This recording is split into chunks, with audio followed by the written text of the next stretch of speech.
Nakakatawa nga eh kasi yung sabi ng DTI, hindi tataas ang presyo ng mga bilihin, ano? Tapos ito naman Department of Agriculture, sabi niya, yung pork baka umabot ng 500.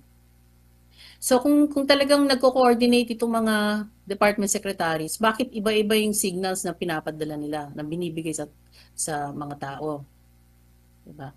So hindi ko maintindihan eh kasi kagaya niyan, yung sa excise tax, pabalik-balik sila sa Senado, hindi nila alam kung anong gagawin nila sa excise tax. Kasi ang kaibahan ngayon at saka noon, nung nagkaroon tayo ng lockdown, malakas yung ekonomiya. Pakita natin yung table kung nasaan yung mga numero, yung Okay. GDP. Yung 5-year, 5-year, yan.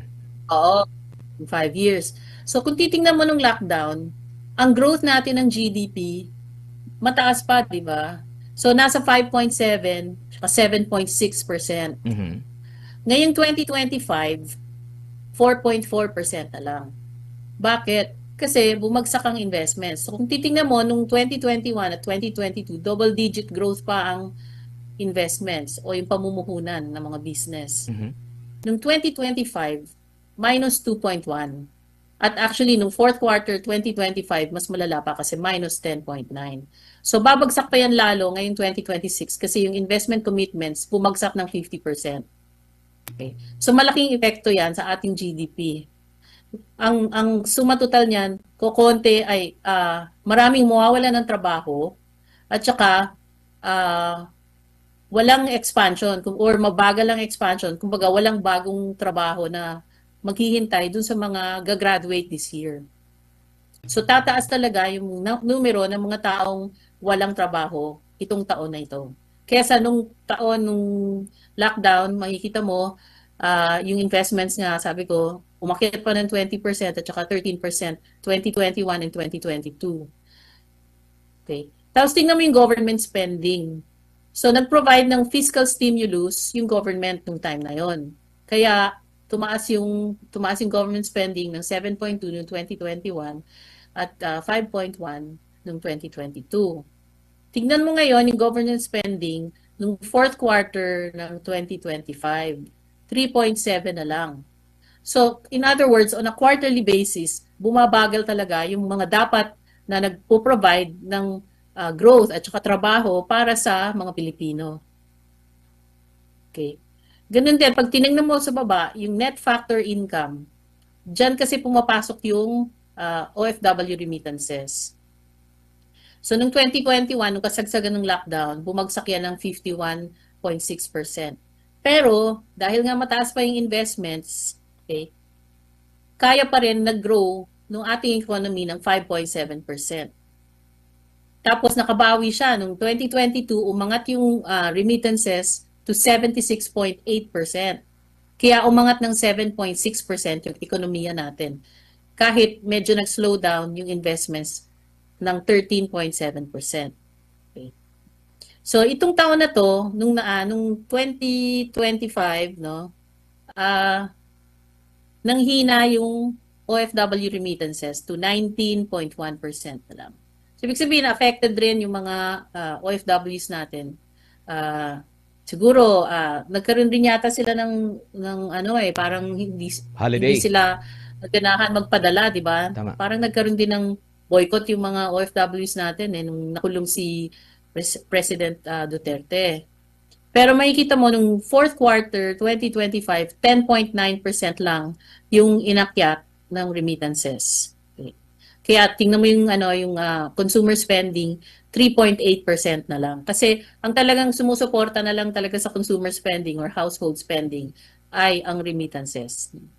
So sa pangkalahatan 'yan. Opo, no? So yan ang nangyayari ngayon sa ekonomiya natin. Dahil mahina na economy, tapos nadagdagan pa nitong ganitong krisis, mas lalong manghihina, so maaring magka-economic recession tayo. Ang ibig sabihin ng recession, baka negative na yung growth natin for the next 2 quarters. So first quarter at saka second quarter. Ang binabantayan natin sa second quarter kasi pagdating ng April, May at June, mas tumataas ang gastusin diyan dahil maraming nag-e-enroll ng mga estudyante, diba? So kumbaga tumataas ang kasi nagbabayad ng tuition fee yung mga magulang. Yan. So normally, ang second quarter ang mahinang quarter pagdating sa economic growth. Pero kung sasabayan nyo ng pagtaas ng mga bilihin, kasi April makikita natin ang pinaka-effect nito sa pagkain, sa ibang bilihin, gaya yan, mga school supplies, tataas din yan eh. Diba? So malamang ang inflation natin, diba, ngayon mababa siya, nasa 2.4 or something like that. So, kung mababa yung inflation ngayon, biglang tataas yan. Maaring umakyat yan ng double-digit growth to about 15 to 20%. Opo. So, ang ibig sabihin yan, yung kakayanan ng piso na bumili ng mga bagay-bagay, lumiliit. Yung purchasing power natin, lumiliit. So, Opo. dati, nung 2018 kasi rinebase yung piso, no? So, ang piso noon was worth piso.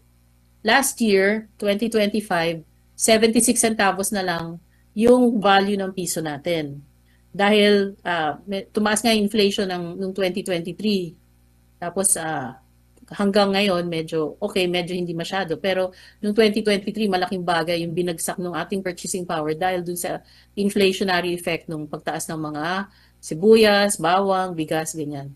So, nagpabagsak yun. Lalo ngayon, kung umangat ng 15 to 20% ang overall inflation, baka mag 50 centimos na lang ang value ng piso natin this 2026. Opo, Ma'am Cora, So, yun yung gaano naman po Yes. kalaki ang maitutulong sana doon sa napag-uusapan na halaga ng perang nakurakot ng mga gahaman na nasa gobyerno kasi we're talking about hundreds of billions to trillions of pesos sa panahon ngayon. 1.45 trillion. 1.45 trillion. It's one- Opo. Sa mga panahon Oo, ngayon ng 1.45. krisis po, merong krisis.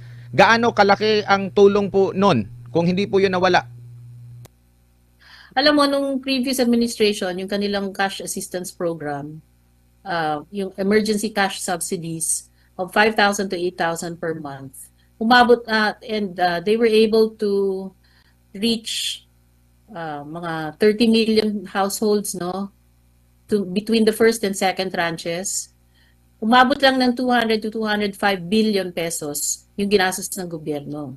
So in other words, one-fifth lang nung 1.45 na nakurakot.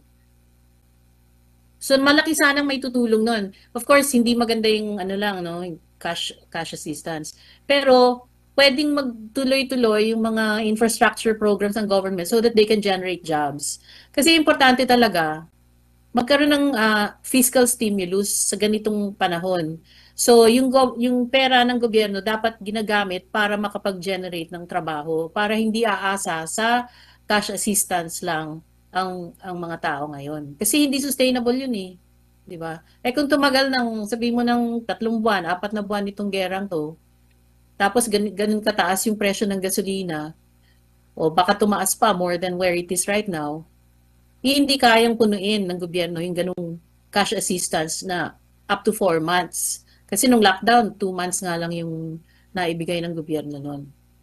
So importante, makapagbigay siya ng trabaho na, every month may matatanggap yung mga empleyado. Tapos, nung time na yon, nung time ni President Duterte, sinabihan niya yung mga bangko. Sabi niya, bigyan mo ng grace period yung mga nangutang sa'yo. At least 30 days, ganyan. Kumbaga may mga specific steps sila para maibsan talaga yung epekto nung pagkawala ng trabaho ng mga tao during the lockdown. Opo. Yeah. Opo. Pati yung mga OFWs noon, may mga livelihood and skills training programs. Ewan ko ngayon yung mga bumalik dahil na-repatriate sila. Ewan ko kung meron silang skills training program. Ma'am, meron pong pahayag ang Pangulo na natatakot siya na mabura ang kanyang legasiya ng susunod na uupo na administrasyon. Legasiya ng corruption. Legasiya ng corruption na hanggang ngayon ay walang accountability. Hanggang ngayon, hindi na ibabalik yung pera ng PhilHealth, ang pera ng PDIC, at hindi natin alam kung saan napunta yung pera ng Maharlika Fund. At ang 1.45 trillion pesos na nakulimbat sa 3 taon ng budget na insertion sa budget. So hanggang ngayon, hindi pa naisosoli yung mga perang yun. So anong legacy ang sinasabi niya? Ang legacy niya ay legacy ng corruption. At hindi lang corruption basta-basta, kundi dambuhalang corruption. Opo, no? Itong kung legasiya itong maituturing yung pangit ng takbo ng ating ekonomiya na parang nasa panahon tayo ng pandemya, aba, gugustuhin ng ating mga kababayan na mabura yun. Talaga, Prof. Ma'am Oo. Cora. Kailangan talaga matanggal yung culture of corruption. Alam mo, mahihirapan yung susunod na presidente kasi napakaraming kawatan ngayon sa gobyerno. Mantakin mo na lang sa Senate, sa Congress. Ilan doon ang nabigyan ng maleta ng cash, no? Hanggang ngayon yata, may mga tumatanggap pa yata. Ganyan. So, hindi biro yung hahanapin ng susunod na presidente na accountability. At saka isa pa, malamang hindi na mababawi yung mga perang nanakaw na kasi wala na eh. Ang tagal-tagal na, di ba? Kailan pa nagbigay ng SONA yung presidente kung saan sinabi niya, mahiya naman kayo. Nahiya ba sila? May nagsoli ba ng pera? May umamin ba? Hanggang ngayon, in denial sila. Lahat sila. May witness na nga, may mga eyewitness lumabas. Siyempre, tatanggi pa rin sila ng tatanggi. Opo. Siguro So bilang yung susunod na presidente, kung magkaroon man ng susunod na presidente, kasi baka hindi bababa itong si President BBM dahil syempre sangkot siya sa corruption, di ba? Ay, at least ayon dun sa mga eyewitness na naglumalabas na ngayon. Opo, bilang panghuli na lang po, Ma'am Cora, ano na lang po yung paalala ninyo sa ating mga kababayan sa gitna po ng krisis. Ano kaya ang mabisang gagawin ngayon bilang ekonomista din para maibsan itong pinapasa natin na mala pandemic, panahon ng pandemic, pero yung pagtugon ng gobyerno, di ko alam kung mala panahon ng pandemya ba? Oo. Talaga magtulungan tayo. Ngayon pa lang, yung mga communities kailangan mag-usap-usap. Paano ba tayo magtutulungan pag nawalan ng kuryente, pag nawalan ng, alam mo, pag biglang nagtaasan yung presyo ng bilihin. Kasi pag walang kuryente, paano? Makaka-survive ba tayo? Ganyan. Siyempre, kung walang gasolina, walang kuryente. At isa pa, kung tataas ang presyo ng mga pagkain, ngayon pa lang, mag-ipon-ipon na sila ng mga pagkain na hindi kagad nasisira. Ganun din ang bigas, no? Kailangan lang ayusin yung pagtago ng bigas para hindi naman masira o mabukbok. So, at saka tubig, ganyan, kailangan din mag-ipon. So, mahirap yung mga nandun sa mga matataas na condominium kasi pag nawala ng kuryente, paano sila akyat baba kung walang kuryente, hindi under yung mga elevator nila. So, maaaring matrap sila sa taas, no? Lalo na yung mga matatanda. So, kailangan talaga pag-isipan kung paano yan, just in case, ganun nga, maubusan ng pagkain. Hindi naman maubusan, pero magtataasan ng presyo at kung mawala ng kuryente. Or kung magkaroon at least rotating brownouts. So, kasi ngayon hindi pa nga iniisip yan dahil hindi pa natin nararamdaman, no?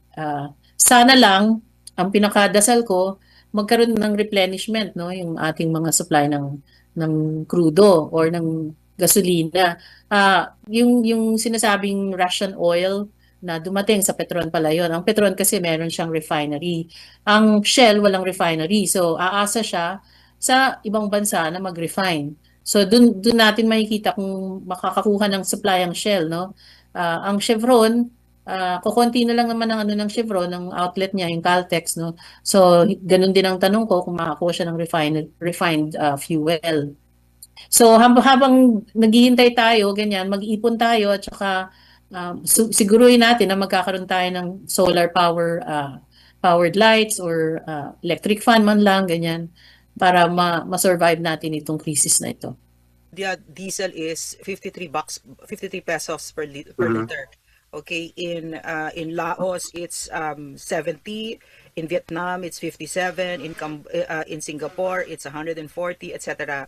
In the Philippines, it's, my goodness. 130. 130 ba, Eric? Malaysia, ma'am, is 48. Indonesia, 54. In the Philippines, it's 130. 140. 140 per na. liter Yeah. as of yesterday. Yeah. So, talagang grabe, walang alam ito. And like what Congressman Jing is saying, no, it's a way for him also to make kulimbat. Magnanakaw ito no. So, Yeah, he's maybe. very, very consistent, no. What's consistent about Bangag is that he will always steal and he will always do things to stay in power. None of that is in his mind, he's totally incapable of thinking for what's going to be good for the country and for the Filipino people. This person here, this drug addict, is really after stealing more and more and more and more from the Filipino people and to stay on in power. That's why yung sinasabi ni Congressman Paras at saka ni Eric, parang sinosoften na niya yung ground papunta doon. Tama. Congressman Jing, Yes, tama yung observation mo. Would you like to add explanation? Bakit ang pananaw mo, hindi ito para i-address ang krisis? Ginagamit niya ito, kunwari ang pagiging concern sa krisis sa langis at epekto sa ekonomiya, pero ang kanyang pinoprotektahan, kapangyarihan at pwede siyang gumawa ng mga hakbang na para magpahigpit ng kanyang kapit sa kapangyarihan at hindi maimbestigahan at hindi siya mapapanagot sa malawakang iskandalo ng pangungurakot at pandarambong. Paano magkadugtong yan, Congressman Jing? well, unang-una, unstoppable itong pinaggagawa niya eh. Unstoppable talaga siya. Unstoppable That's because the word. He's not going to stop. kasabwat, in our Republican system, our government, there is a check and balance of the three branches. Pero nangyayari ay na-control na niya yung Congress, the Senate and the House. Tapos sobrang bagal ang galaw ng ating Korte Suprema. So stat-free talaga siya to do whatever he wants to do.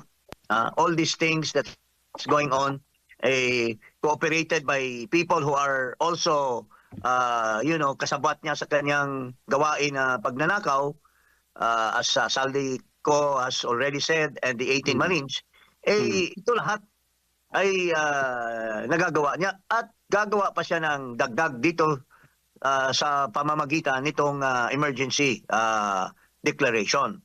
Now, kung ipapasa pa ng Kongreso yan, it will be a full blanket authority to do everything possible. So, wala na talaga tayo. Babalik tayo sa ginagawa ng tatay niya noong we were under a state of martial law. Yes. Ma'am Lorraine, Kong Jing, may nababahala po ako kasi may pumasok dito sa kabilang phone ko na information na mukhang interesado si Marcos na galawin ang 110 billion pesos na finance and local government support in the guise of crisis support. Ulitin ko, Kong Jing, 110 billion pesos ito na in the guise na magkaroon siya ng emergency access.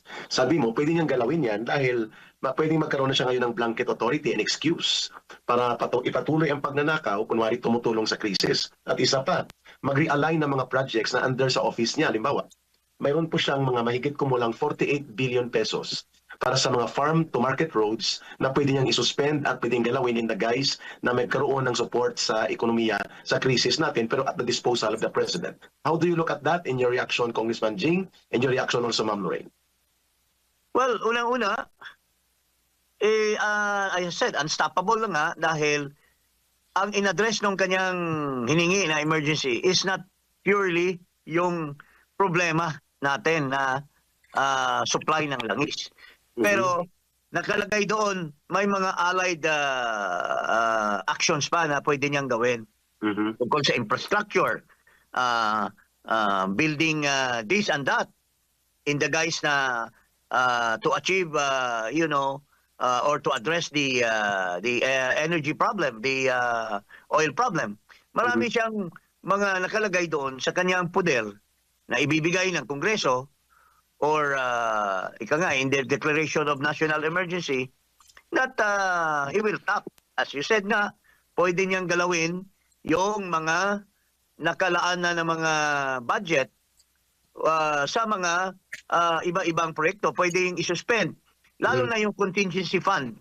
Yes. Base sa ating saligang batas, this can only be dispensed if there is already an item in the budget because he can only augment. But how can he augment certain things kung wala naman sa General Appropriations Act? So, ito lahat magagawa na niya ngayon. Lahat ng mga allocation niya sa contingency, sa pwede na niyang galawin lahat.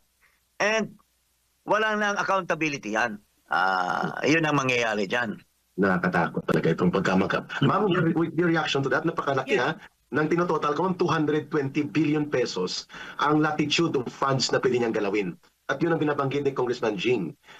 Nobody would stop him now because in the guise of crisis and emergency, he is now given the authority na pakialaman ito. Go ahead, Ma'am Lorraine. Like I said, no, Bangag is very consistent. He's not done anything for the good of the country, and he's always going to steal, and he's always going to search for ways to stay on in power. So whatever Congressman Jing Paras just said, I think that will happen, no? But for me, I like it. I like it because it's the age of information. It's very easy to get that kind of information. The more he is digging a deeper grave for himself because Inday will be president. And Inday said, hindi pwedeng walang mananagot. It is already, the trajectory is towards a Duterte presidency again. So this desperate moves of this drug addict plunderer, I want it to continue. So Let me caution ourselves and our Filipino brothers and sisters that remember the old Marcos, the father yeah, who appeared in the Guinness Book of Record as the biggest thief in the history of the world. Yeah. He will do everything to prevent Sara Duterte's election. Ito pa nga, prelude lang itong impeachment. Prelude lang itong lahat ngayon. Makikita nyo sa social media, mga iba-ibang mga vloggers. Pero these are paid at magagaling sila magsulat. Like itong Juan Vlog. Mayroong Sandugo, mayroong ito lahat. Tapos pinasok na nila itong napakapangit na babae at she is being pushed with full support ng mass media, interviewed by the mainstream media in a very obscure way na makipagdebate siya kay Sara, pero pinapalaki nila. They are building her up to demonize the vice president. So ito lahat in the guise of emergency. There's a move to prevent her from reaching 2028. Yes, ma'am, you would like to... Yes, Jing was talking about this blogger nga that they're building up, etc. But I don't think she's succeeding. I don't think all this black ops against the vice president is succeeding because up to now she's still the most trusted, diba, etc. And Bangag's trust ratings has really gone down the drain, diba? So while it is true that they're moving heaven and earth, they are mobilizing the entire government and all its resources, people's money, our money, to destroy the vice president. I think that she is standing tall, and I think that the trajectory towards this is towards talagang the credibility. For instance, Ronald Llamas, he always makes fun of, he calls PRRD the tatay, karton tatay, something like that, diba? And he thinks it's an insult, but in reality, that carton cut-up figure is a figure of victory for PRRD because that cardboard cut-up of PRRD will get way more love than Bangag or Martin Romualdez in the flesh, diba? There will be so much more, millions and millions of Filipinos who would rather have a picture with a cut-up figure rather than a flesh and blood of Bangag or Martin Romualdez, and certainly not Ronald Llamas, diba? So you got what I'm saying? Parang they can always try, and they will try, and they will do everything. Like if